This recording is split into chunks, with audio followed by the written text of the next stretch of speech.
Hello, everybody, and welcome to HG Movie Talk. I am Fluffy Duffy, and I am joined here by my co-host, or otherwise known as an esteemed rock climber, Dean's Beans, or Dean Walker. How you doing today, Dean? I'm good, thanks. I'm not actually that good at rock climbing. I'm better at it than an average person, but I'm not good for a rock climber. Well, I just learned. How did I not know that you have rock climbing as a hobby? Yeah, I haven't done it that much recently. Is probably why. I feel like that's like an important part of your personality, Is a it? rock climber. I feel like it is. Fair enough. Well, what's something I don't know about you? Go on. Something you don't Think of know about something. me? Yeah. Um, I um um. Damn, a lot of my personality revolves around movies, I guess. Same. That's the issue I found when I was making that video. Um, um, um. Oh boy, I really like Spider-Man. I have a Spider-Man tattoo. Um, I like longboarding. That's cool. I respect that. So, I used to yeah. do some skateboarding, but not in a very. um, but anyway, Dean, why are we here today? What are we doing today? We're here to discuss rock climbing and longboarding.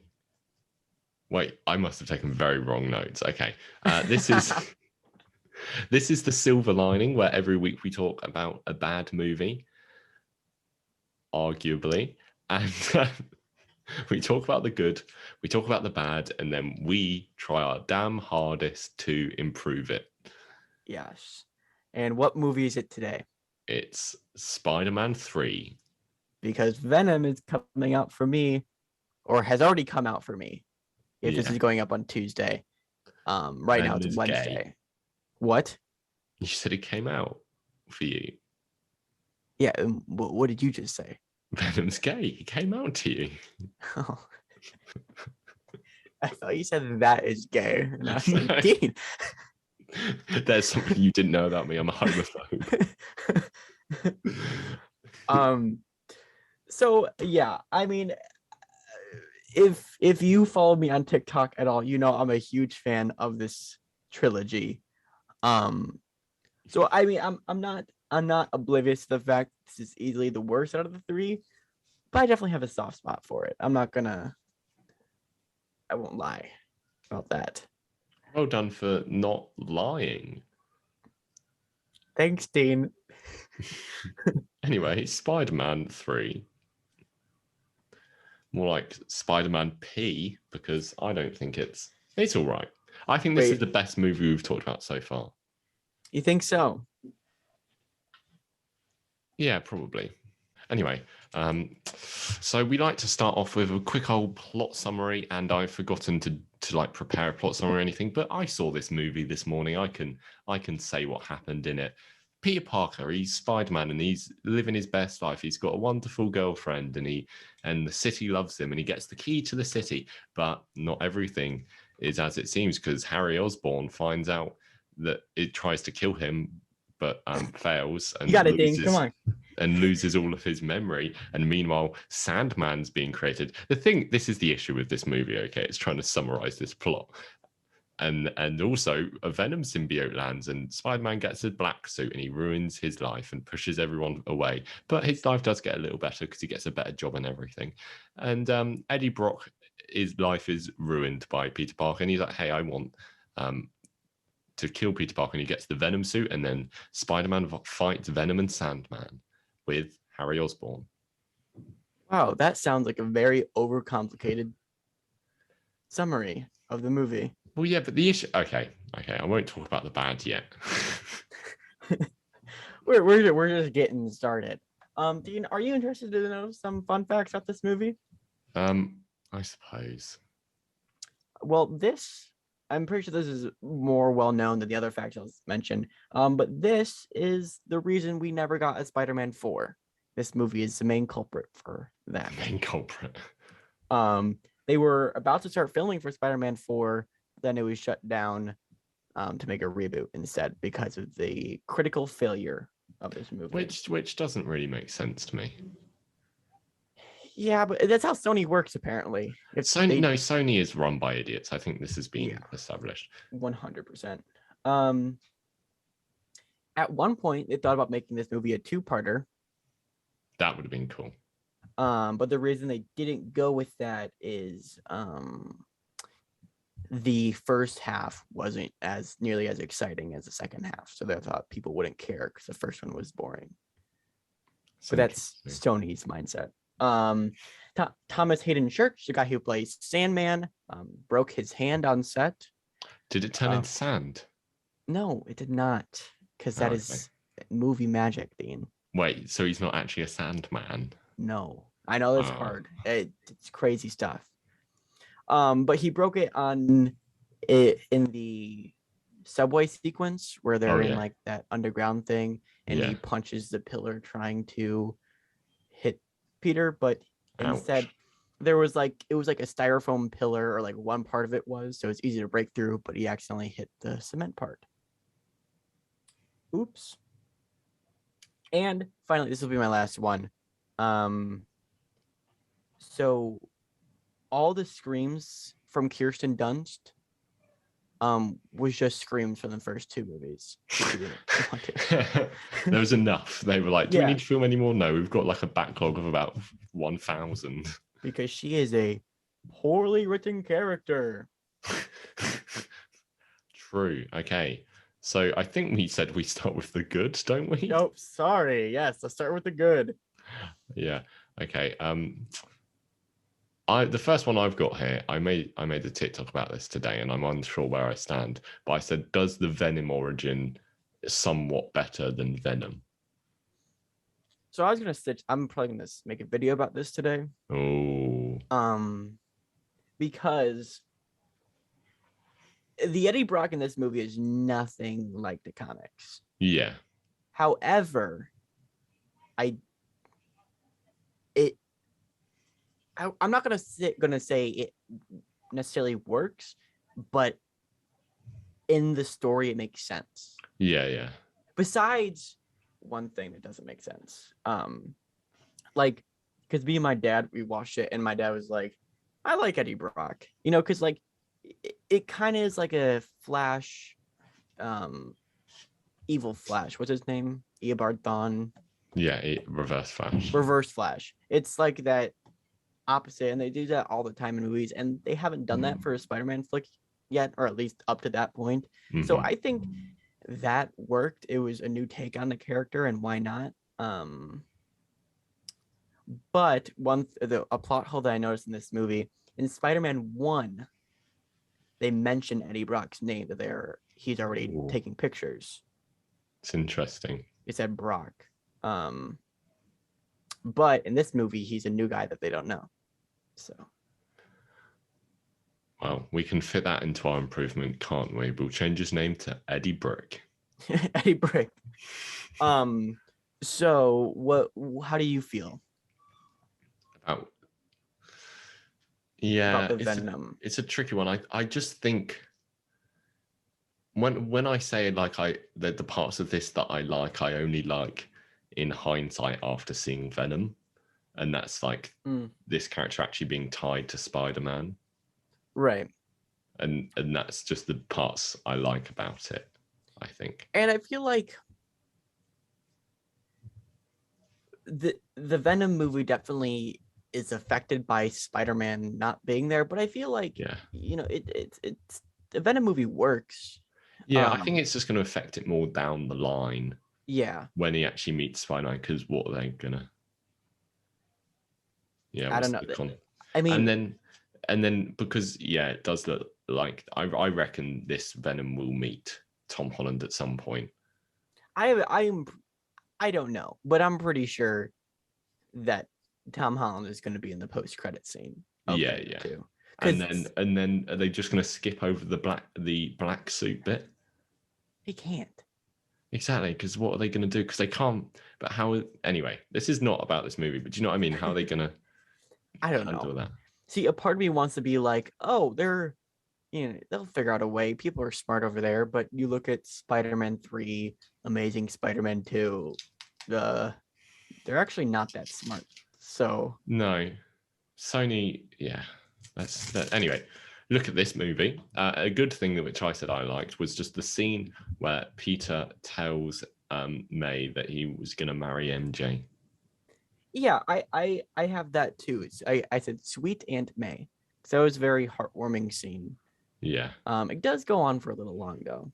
yeah, By the end of it, I'm kind of like tapping my foot, like, all right, where's Harry Osborn? You know what I mean? Like, um, it's like the Aunt May bit we get in the whole movie. Really, yeah. there's like one or two other ones. But that's like the main one. Um, it's all right. It's good. It's sweet. It adds a lot of depth, um, which we don't get much of otherwise in this movie. Okay. What have you got next? I'll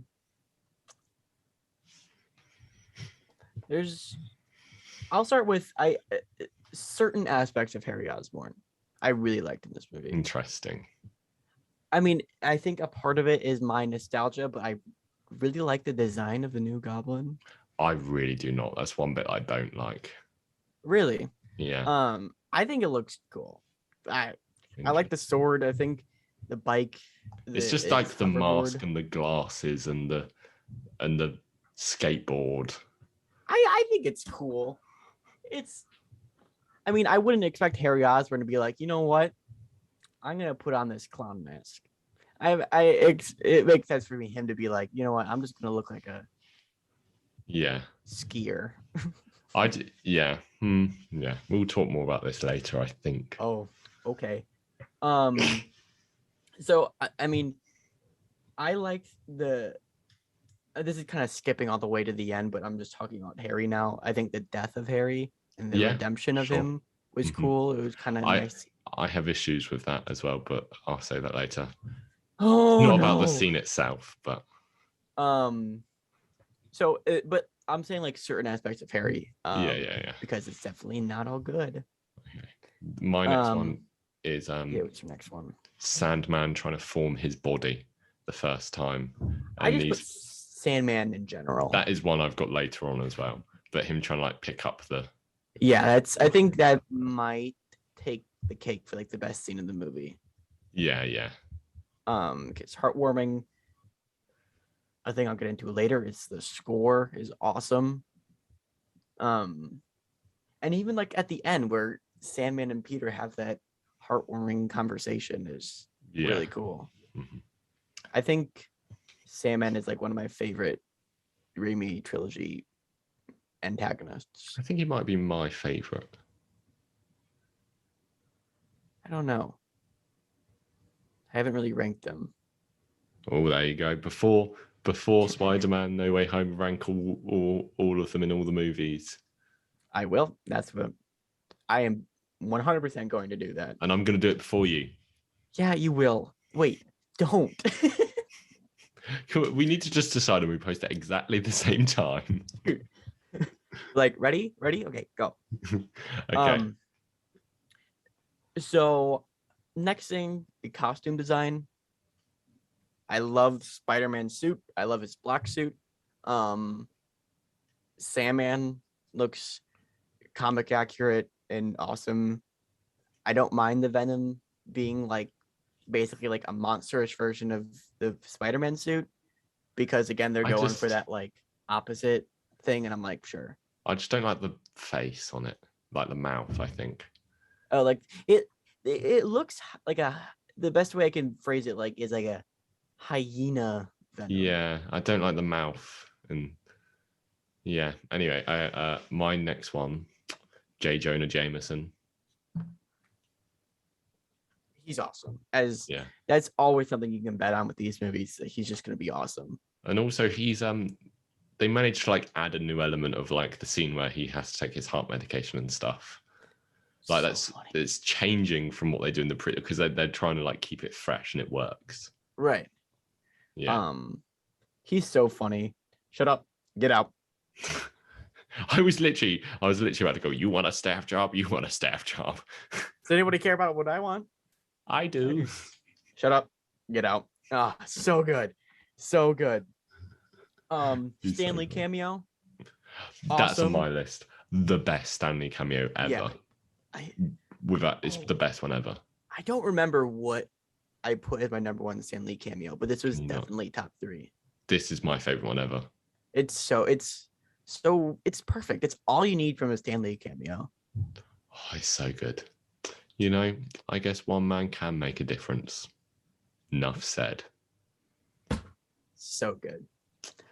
I remember watching else? that one scene the day he died, and I was like, oh, so sad. Yeah. All right, what That was else you got literally on my your list? next one on my list. Oh, The one after that is Sandman. yeah. I quite like the breakup scene. The breakup scene? Yeah. I don't know if I like the concept of it, but I think it's done well. It is done well. It's done well, but the romance is my least favorite part about these movies. It's just not very interesting. She's so bad. I mean, it's like done well, but I'm not emotionally connected enough to the relationship to give like anything about it. Yeah, I get that. That's all my good. This is okay. So the score in this movie is fantastic. I would go as far as say that the score for this movie is the best out of the trilogy. Interesting. And it's nowhere to be found. You cannot buy it anywhere. Is it not? Nope. Not on Spotify. It's not on Apple Music. It's not on Google Play Store. It's not on anything. It was never released to the public. I think that's a conspiracy here. And there's no articles talking about it.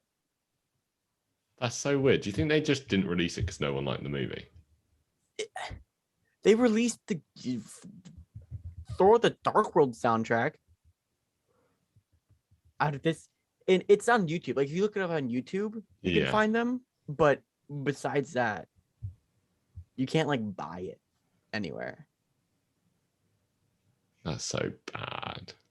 There's like the sound. There's like like songs inspired or like Linkin Park in it, but like there's none of the score. Yeah, I found a Reddit thread about this. Let me see what it says. This is more deserving than a Reddit thread. This is urging news. Yeah, no, it doesn't say why. It just says no. It doesn't say why. It just said it was never released. It breaks my heart, man. It's so good. Oh. Like the Sandman, the Venom. Bring me a dream. Bum, bum, bum, bum. Make me the sweet. No, not. God damn it, Dean. Bum, bum, bum. Okay, we got more good to share. That was it on my list. What else do you got? That's it on my list. All right. Okay, do you want to hear some of my bad? Yeah.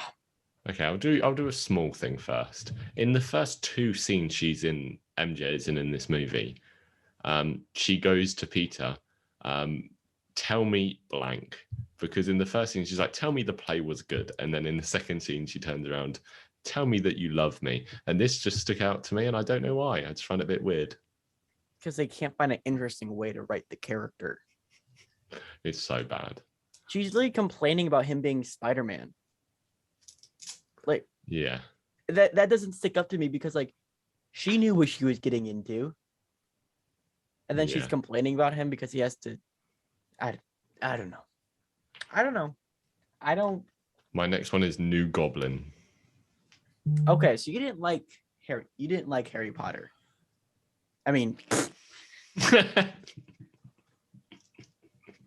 Harry Osborn.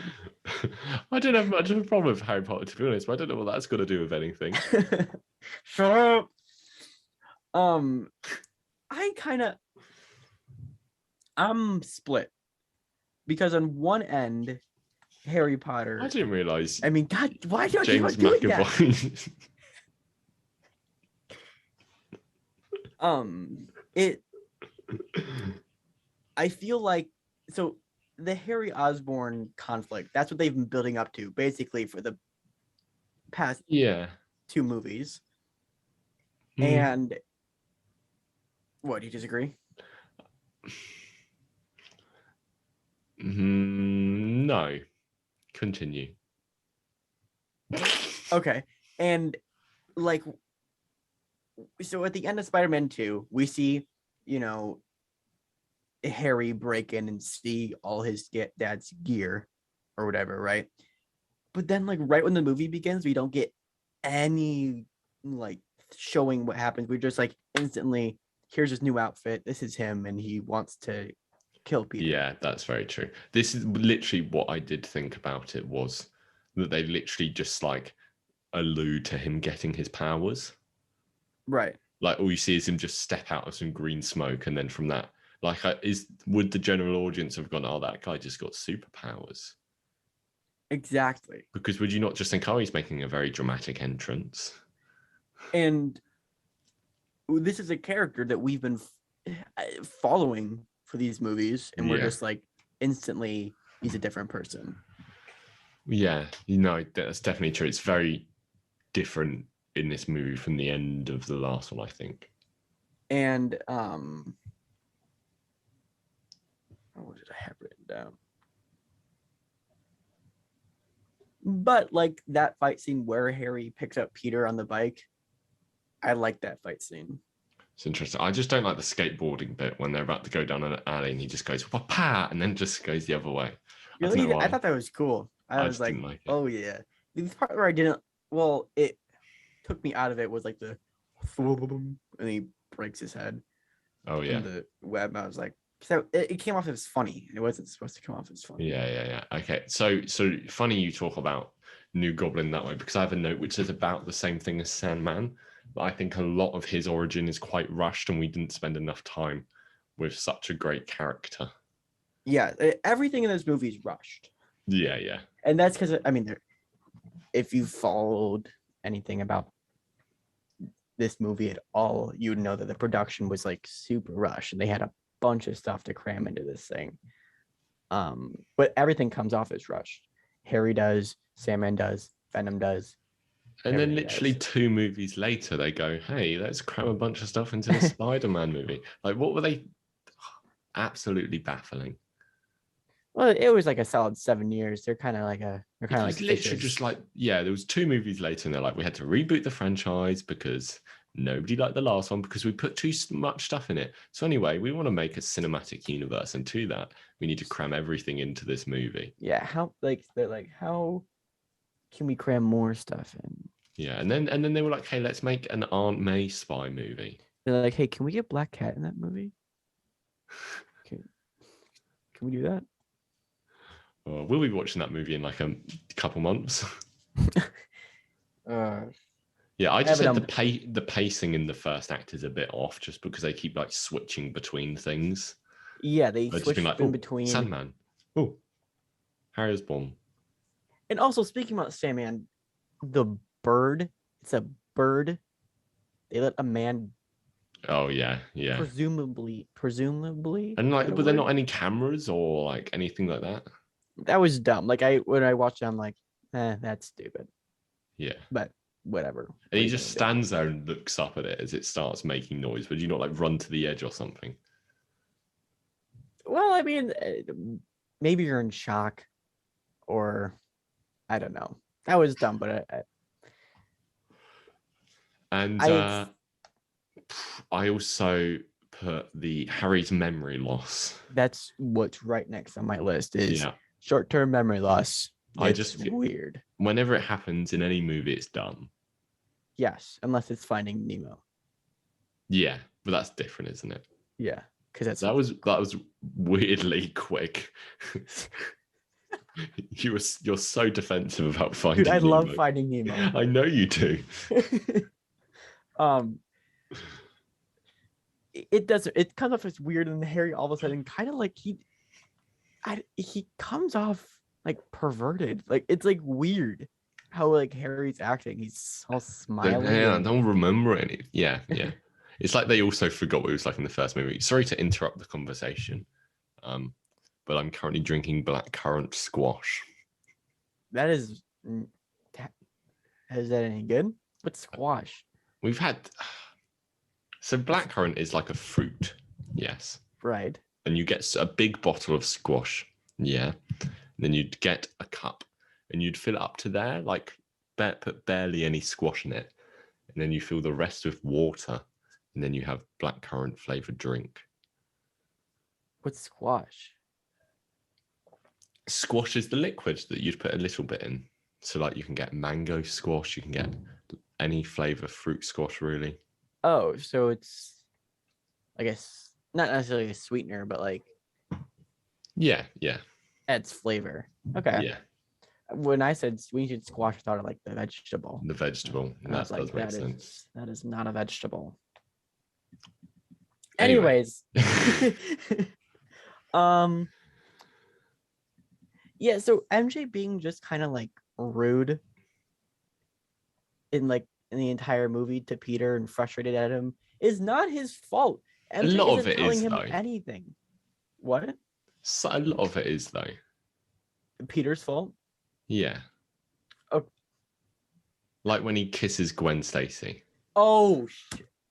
Yes. But that you're right, I forgot about that. But I do get what you mean, just not constantly, you know. like, why didn't she tell him that she was fired? Yeah. I mean, I understand she might be like embarrassed, but like I feel like, you know, you see this guy like scrambling, like trying to understand why you're so upset, and then she goes and kisses Harry. Yeah. But like, I don't know what Peter was thinking kissing Gwen Stacy, and that's a whole nother issue. No, I that's have with another this movie. conversation. I've got that for a point later down for a more larger point. But I don't know. I don't know why she didn't. I feel like that would have been an excellent thing to tell him at that time. Yeah. No, usually I think this is just in my experience. Like, don't take this for like the truth. Like, people might disagree, but for relationship to work, I think this is just my opinion, just to reiterate that you need to tell them things. Yes. 100%. That's my opinion. I'm with you on that one. Okay, cool. Didn't want to be too controversial or anything. No, I think a big part of relationship success, in my opinion, is not necessarily in conversation. Yeah, communicate. There we go. I think communication is perhaps the number one key. And when you don't tell your significant other that you got fired from your job that you've been working so hard to achieve, might be a good idea to tell. And also then getting annoyed with them for not understanding. Yes. We should start like a dating advice podcast. Dude, we'd be so good at that. Both of us been in a relationship for 3 years. I assume we're solid. Yeah, probably. My phone's ringing. Give me a second. Oh no. Anyway, I've put, this is a small point. Eddie and Captain Stacy are so casual about Gwen dying. And also, like, he just walks up to the captain before seeing it's Gwen Stacy. He's like, oh my God, that's Gwen. And then he goes, and then he immediately goes, what? Assuming that it's not someone else called Gwen and that it's actually his daughter, and snatches the camera and zooms in. And then he goes, oh wait, it is my daughter. That was dumb. Oh, they had a whole meet cute. It was the whole thing. Yeah, what? And the thing is, here's another thing confuses me about the Eddie Brock Gwen Stacy relationship in this, is that he claims that he said that they're dating, and then he later tells J. Jonah Jameson that he wants to marry her. But then when Eddie Brock later talks to Gwen Stacy, he mentions that one night they spent together, and it doesn't seem like Gwen Stacy thinks she's dating Eddie Brock at all, or ever was. Well, maybe I think it's fair to assume that Eddie Brock's not all there. Yeah, it's just a bit weird. I'm okay with him going up to Captain Stacy and going, yeah, I want to, but him going, oh yeah, I want to propose to her, and you're a bit like, oh, okay. Yeah, that's a bit much. But also, like, I feel like it's a lot easier to dismiss the absurdity of like some of the scenes in like the first two Spider-Man movies because they're just good movies. Yeah, yeah. But like when you got a bad one, when those absurd scenes happen, makes it even worse. Spider-Man 1 might have the worst scene of the trilogy. Which just the scene that like aggravates me the most. Which one? It's the kiss. Yes. I'm with you on that one. That scene I think that might be weird. the worst scene of the trilogy. I'm trying to think. This movie doesn't have any one scene when I'm like, wow, that was bad. Do you know what I mean? Well.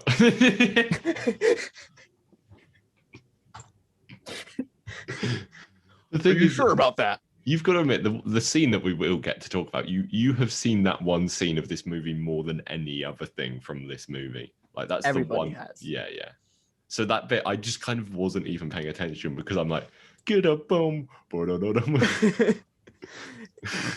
So okay, you know what? Let's talk about that. Should we talk about Bully Maguire? Yeah, let's talk about Bully Maguire. It's like they meant for it to be like cringy, funny. No, they did. When they were looking back at the footage, they were like laughing I've seen that video actually. Yeah, I have seen that. So like before I saw that clip, I thought it was a lot worse because I'm like, oh my gosh, they're actually trying to take him seriously as like this, you know, this cool guy, but they don't, and I feel like that kind of makes me just be able to enjoy the scene better. But I think the intention isn't entirely irrelevant. If like, do we think they should have been trying to do the cringy comedy thing? Is that what they should have been aiming for with this?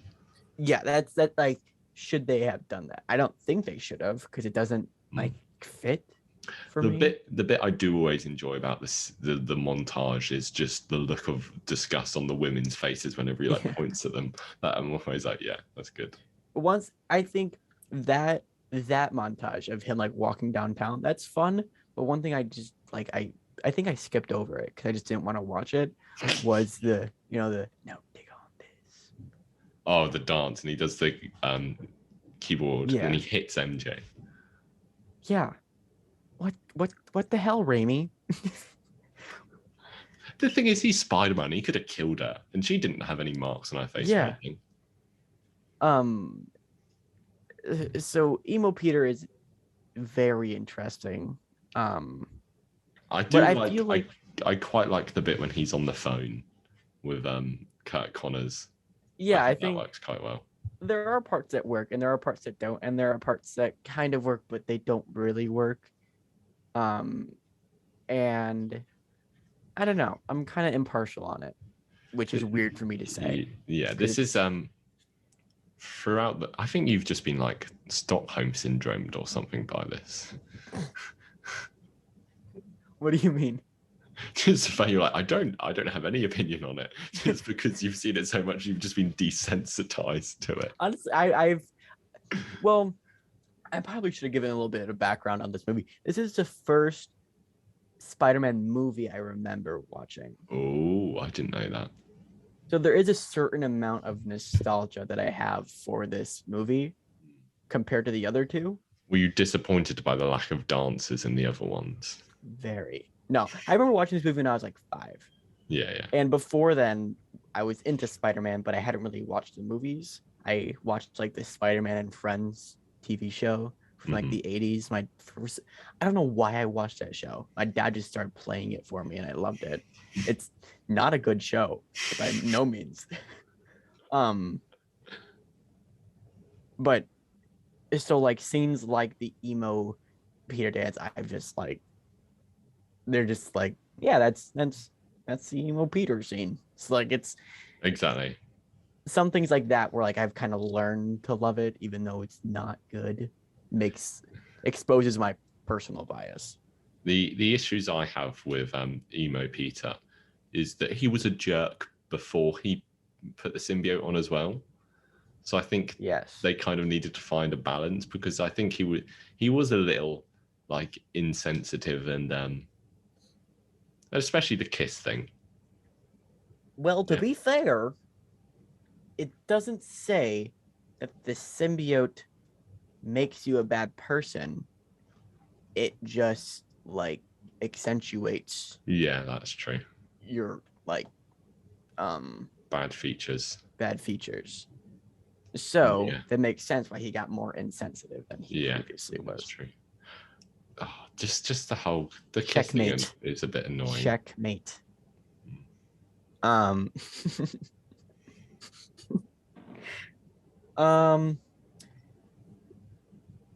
Oh, this will kind of lead into Eddie Brock, which I think is kind of going to be the main negative. The Gwen Stacy love triangle. Yeah. It didn't work for me. Gwen Stacy is like zero personality. Yeah. It just kind of hinders it. Like there are MJ and Peter already are in kind of hot water. So having them with this other thing just doesn't really make sense to me. Yeah. I forgot. What? Okay, I'm gonna hop back into good for 1 second. Is this allowed? Let me check the rule book. Yeah, you can go ahead. Okay, whew, thank God. I like you. The French guy, the Mysterio. Oh, yeah. Dude, he was awesome. I loved him in this one. I also like the moment where he says something and then he goes and then Peter just repeats what he just said and does a little laugh and I was like, yeah, that's just how I imagine Americans to be with foreign people. Yeah. It's funny though. It's good. And then he keeps sending them back and everything. Dude, that scene is so funny. Yeah. I love that. Okay, yeah, now we can go back into the bad. I just forgot about that and I needed to mention it. So yeah, the love triangle, it goes nowhere. The only reason Gwen Stacy is there is for Eddie Brock, really. Yeah. And that doesn't work either. So okay. All right. What I was gonna say was Peter only wears the black suit for like a scene and a montage. Yeah, the black suit's so cool. And then he just takes it off and he's like, yeah. He literally he puts the black suit on. There's the montage where he does the dance and everything. And then he goes to the bar with Gwen Stacy. And then he hits MJ and he's like, I'm not wearing this again. Goes to the church and takes it off.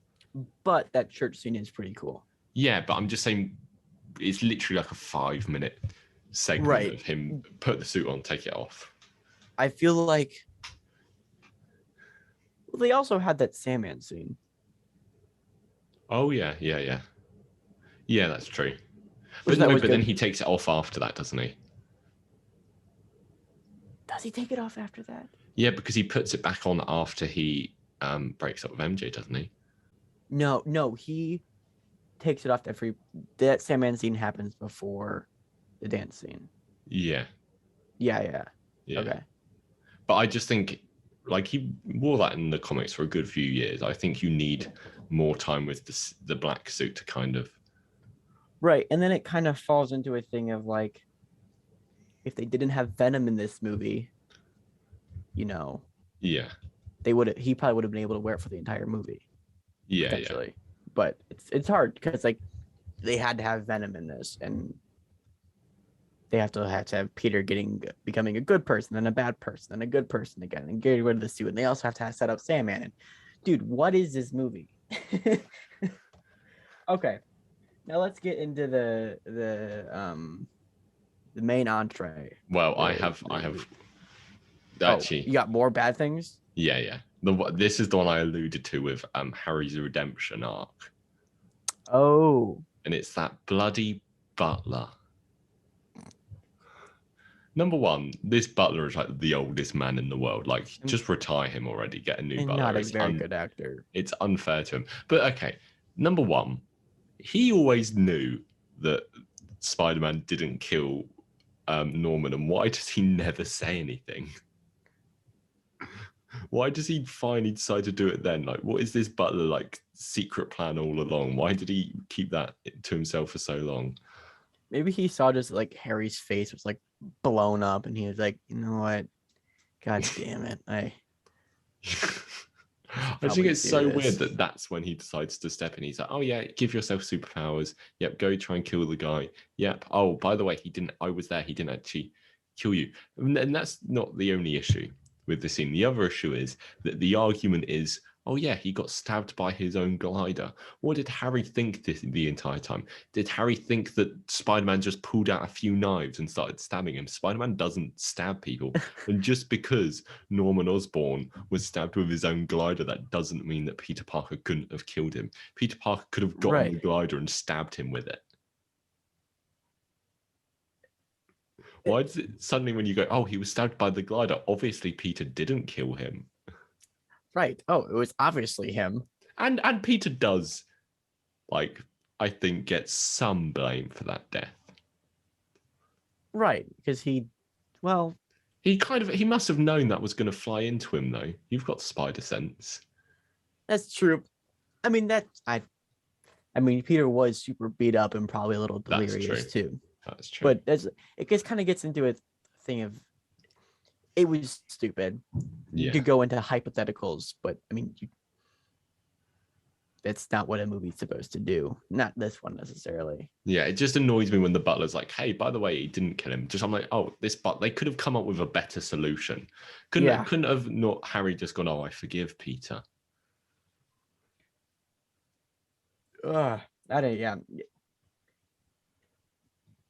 That was a dumb scene. Yeah. But and also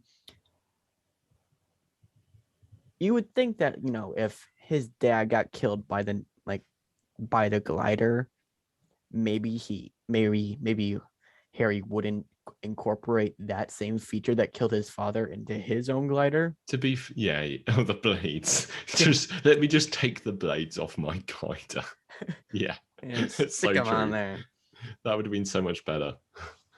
But to be fair, if he took the time to do that, then Spider-Man would have died. Yes. That's the other thing. Did he he could have just gone in what he was wearing. He didn't have to. If you're in such a rush. It's just a small point though. That's not an actual complaint. Anyway, should we get to the improvements? We've talked about that for a while. Talk about Eddie Brock. Oh yeah. So Eddie Brock, Sam Raimi never wanted Venom to be in this movie. Yeah. But Avi Arad came in and he's like, I have an idea. And that's what he did to the Amazing Spider-Man 2 as well. Yes. Eddie Brock is forced in this movie. He gets barely any character development. And Topher Grace dropped out of that 70s show for this movie. Not a good idea, Topher Grace. Bad move, Topher Grace. How cool would it be if in Spider-Man No Way Home they're like, Venom's here, and then it looks exactly the same as the Venom from the Venom movie, and then it just disappears and it's Topher Grace. Did you see? There's just a hyena noise.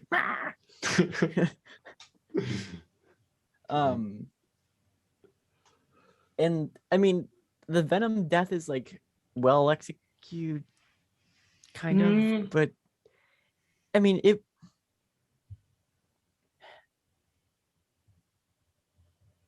One complaint I had about this version of Venom is there's too much Eddie Brock and not enough Venom. Venom doesn't have a personality of its own, which I think would have been interesting to incorporate.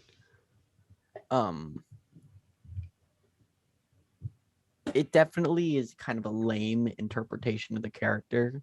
Yeah. I feel like the Venom movie does it a lot better, but we get what we get.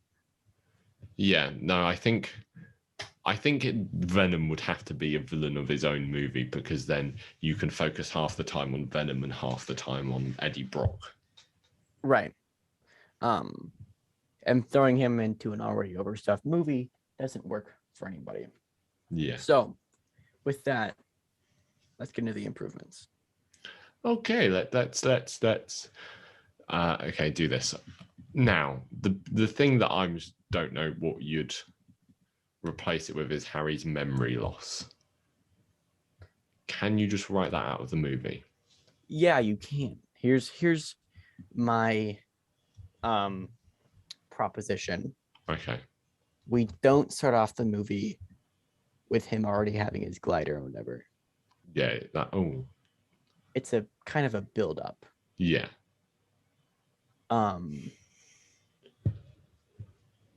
It's a build up of him.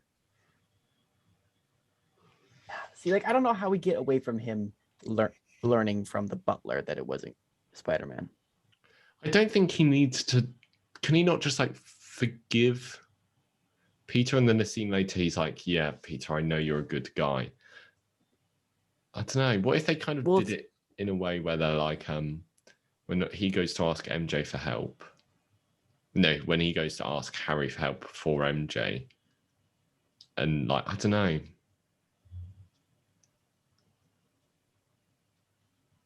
Oh, I think maybe Peter needs to sacrifice something to help Harry. maybe. Ooh, okay. Here's an idea. The final battle, maybe close to the final battle, Harry and Spider-Man go up against each other, and it's like almost set up and like mirrored to the way where Green Goblin died. And Harry's trying to sneak up, like use his thing to like hit him in the back. Yeah. But then, he sends it. Spider-Man jumps over it, it's about to kill him. But instead, Spider-Man grabs it with his webs and stops it from piercing Harry. Mm-hmm. And then, like, at that moment, he realized that. That's good. That works. Yeah. The question I was going to say is, I think you do. I mean, from this discussion, I can already tell which way we're going. But I think your options to improve this movie is either make it Sandman and New Goblin movie or make it a Venom movie. And I think either of those movies would be good movies. I agree. But I think it should go Venom Harry. Venom Harry. Because I feel like there's a lot of story arcs that were kind of building up to the third movie. And I feel like it should be like, you should complete those. Because if you lead that into a fourth movie, it's kind of going to be strained. You know what I mean? I feel like this is an appropriate time, especially after the second one, where like we saw that thing where Harry saw all his dad's junk. Yeah. So I think it would be much more natural to the overarching storyline if it was Sandman and Harry. Yeah. That makes sense. Okay. But then the question is, so I think a big thing we'd improve is just give Sandman more scenes, more with his daughter, stuff like that.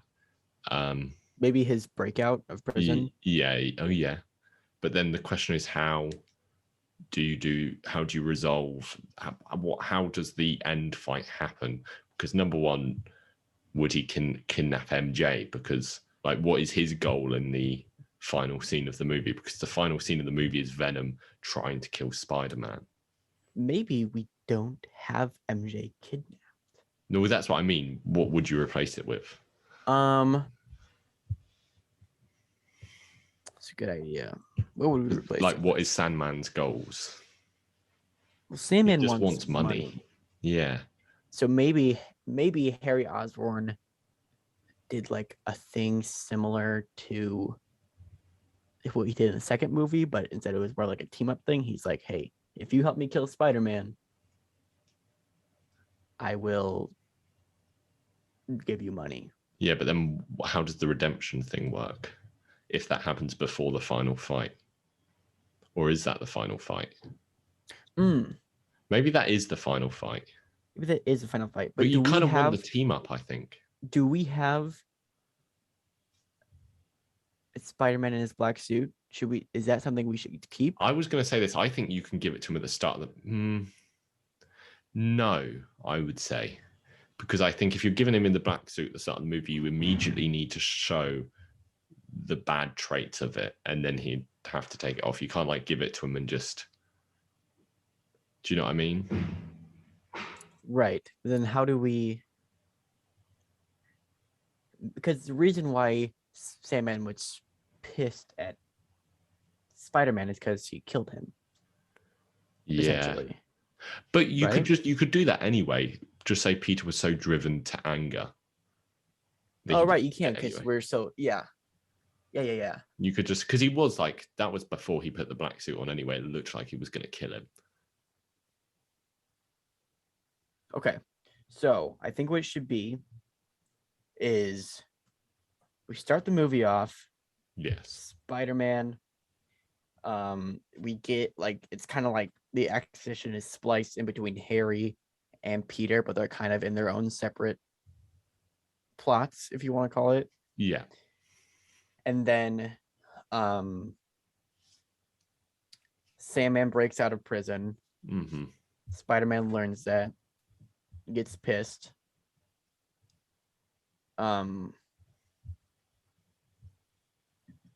We see what should Harry be doing while that's all happening?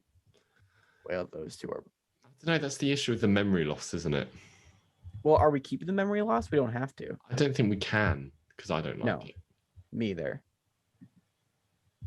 So, do we have Harry like learning how to use his powers? Do we have him? That could work.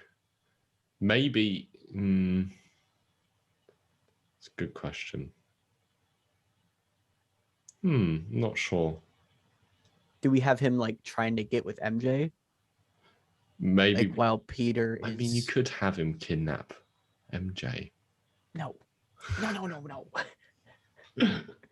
I just don't know what to do with MJ as well.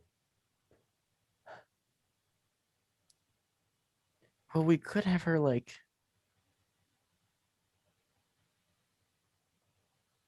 Dang, what do you do with MJ? We could have MJ being her story arc is mainly involved with Harry. Yeah. And her kind of question her relationship with Peter because Harry's pissed at Peter and trying to get her away from him. Should we go with that? Like, you know, like yeah. But he still has his memory, but he's just being a lot more deceivious about it. Mm-hmm. So we got Sandman, Peter having that whole thing, but instead, like the subway sequence, but Peter's just in a regular suit. Yeah. And then we have Harry learning how to use his powers and kind of manipulating MJ into leaving Peter. And then Peter kills, quote unquote, kills Sandman. And then Harry takes it as his opportunity to find the guy and to be like, hey, you want to kill him. I want to kill him. Let's team up. Mm-hmm. And then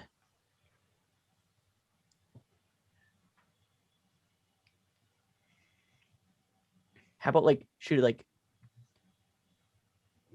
Peter have him on call? Should Harry have like the same man on call being like, hey, when I find Spider-Man, I'll let you know? Yeah. So like, let's say that they'll have him on call and then we get that Harry Peter fight where he realizes that Peter didn't kill his father. Yeah. And then at that point, that's when Sandman gets there, like right when Harry realizes. And he's like, no, stop. Like, but then like Sandman doesn't care because he's still going to. But why Spider-Man?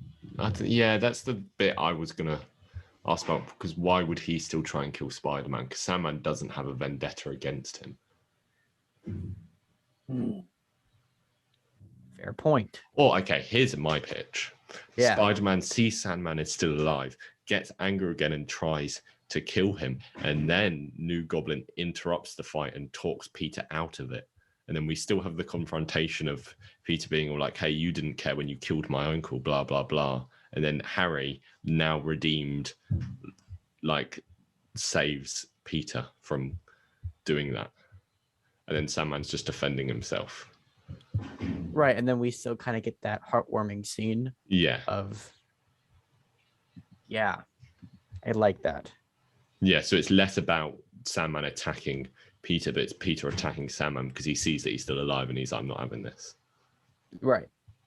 Yeah, I like that. So then Harry kind of saves him at the end of the day. And Harry, do we have Harry die?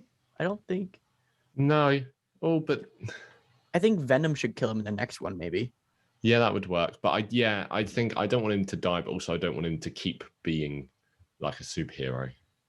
Well, no, Venom can kill him like early on in the first one. That would work. Yeah, we'll keep him alive. Or maybe Peter can have whatever. We'll figure it out. Well, Yeah, I there's think no that's our Spider-Man 4, so improvement. we won't have to figure it out. We've improved this movie, I think. Yes. What? So Yeah. let's go over the main plot. What happens in the movie? Okay. Movie starts off. Yes. Peter finds out that this escaped convict killed his parents. No, killed his uncle. Yes. And then we see Sandman break out of prison. You know, that whole transformation scene. And then meanwhile, Harry is getting his goblin powers, learning how to use them, and simultaneously trying to manipulate Mary Jane Watson into leaving Peter because Harry is just so angry with Peter. And just watching everything that Peter's doing as well, I think would be cool. Right. Oh yeah, we can do that too. He could be like watching from the sky. And then Peter kills Sandman, quote unquote, like the way he did in Spider-Man 3. Because that's a good sequence, in my opinion. Yeah, and it's just him giving into his anger. And then after that, Harry goes to Sandman. Wait, hold on. What did we have as? Oh, wait. After that, Harry goes to Sandman and is like, "Hey, I'll give you money if you help kill this Spider-Man guy for me." And then, so Harry has him on call. I'll call you when I see him. Yeah, I'll call you when I see him. And then New Goblin attacks Spider-Man. Yes. And when he sees Spider-Man, he immediately calls Sandman. They fight for a bit. Goblin's up against the wall and he calls the glider to come in and stab Spider-Man. Spider-Man jumps out of the way and moves the glider to save Harry. And then Harry realizes that Peter never actually killed his dad and wasn't a bad bloke. And he's like, okay, I forgive you. They have a heartwarming scene. Sandman shows up and then Harry's like, hey, don't worry about it. I'll pay you anyway. Sandman's like, okay, cool. But then Peter sees Sandman and just attacks him, like trying to kill him again. And then Harry interrupts the fight and talks Peter out of it. And then Sandman and Peter have a heartwarming scene. Yeah. And then that's that. Yes. I think we made this movie pretty damn good. It would be the first Spider-Man movie where the villains don't die. Yeah, there you go. Nobody dies in that movie. Maybe we should just kill MJ. Yeah, just at the start and then just never address it. It's like, oh yeah, she just died. There's just a scene of her crossing the road and getting hit by a truck or something. And then it's just never addressed. Oh, but we don't have any scene of Harry winking in here. Well, I guess we can totally keep that. The bit I want to keep is, this is true, while watching this movie, I kept saying this phrase to myself. And that's just because it was kind of like, I don't know why, but I was because I didn't know what part of the movie Peter says this line. And every time something bad happens to Peter, I just said this line quietly to myself. And that's, I'm going to put dirt in your eye. And I just kept saying it because I enjoyed it so much. What does that mean? I don't know. And then after that, the scene he actually says it, I just kept going, you want forgiveness? Get religion. You'll get this rent when you fix the damn door. You want a staff job and you want a staff job. Does anyone care what I want? I do. This is the most quotable Spider-Man movie, I think. Yes, 100%. All right. That was that. That was a long episode, I think. Oh, maybe not. I don't know how long that was. What did you guys think? Comment or talk about it below. I don't know. If you're listening to this on Spotify, good for you. I hope you're driving. Slide into our Instagram DMs and tell us what you thought. Yes, tell us that you enjoyed. Do you ever check your Instagram? Oh no, do you get many Instagram DMs from people? Because it's not connected, is it? You haven't actually shared it properly. I have it connected to my TikTok. Oh, do you? Oh, okay. Yeah. I used to get some, but people don't message me on Instagram anymore as much. Oh, it's so sad. It used to be, my letterbox is this, and I would just ignore it. All right. Anyway, that was fun. Yeah, thank you for watching, everybody. Are we wrapping this up, Dean? Yeah. All right. Have fun watching everybody. Venom 2. Pardon? Oh, I will have fun watching Venom 2. I will spoil it for you. Don't worry. I don't care. I don't know what this end credit scene is supposed to be, but Straw Hat Goofy says that it's like the best, like craziest end credit scene. See, this movie, like the quality, I'm not filled with hope about the quality of this movie if the literal only thing I've seen people talk about is the end credit scene. Yeah. Well, maybe it's just so crazy. You got to talk about it. Yeah, but I'm just talk about the actual movie. I'm not a big fan of the first Venom movie, and I literally don't care about this one. I'm excited just because Andy Serkis is directing it. Yeah. I didn't mind this first one. It was good. I enjoyed watching it. Okay, we're gonna end the episode on this. Yes. Quick guessing game. How many lobster tanks do you think Tom Hardy's character is going to jump in this movie? Do you think they're going to up it to 2 or just keep it to the 1? I bet they'll say it 1, but they might increase the amount of lobsters he actually eats. Yeah. I'm going to say 2. Wow. 1 foot in each at the same time. There you go. Anyway. All right. What do you think Bully Maguire would sound like if he's Italian? Oh, if he was Italian? Yeah. He'd probably sound like, I'm going to put some dirt in your eye. Mamma mia, you'll get your dent when you fix the meatballs. It's a pizza pie. Hey, you want forgiveness? Get religion. What are you talking about? Went a bit New York at the end. Yeah, I turned a little bit New York. That's okay. Anyway, adios, guys. We'll see you next time. I already said adios a while ago. Did you actually? Yes. Anyway, goodbye. We'll see you next week for a guest. Yes. And their best. And their best. Goodbye. All right. Adios, everyone.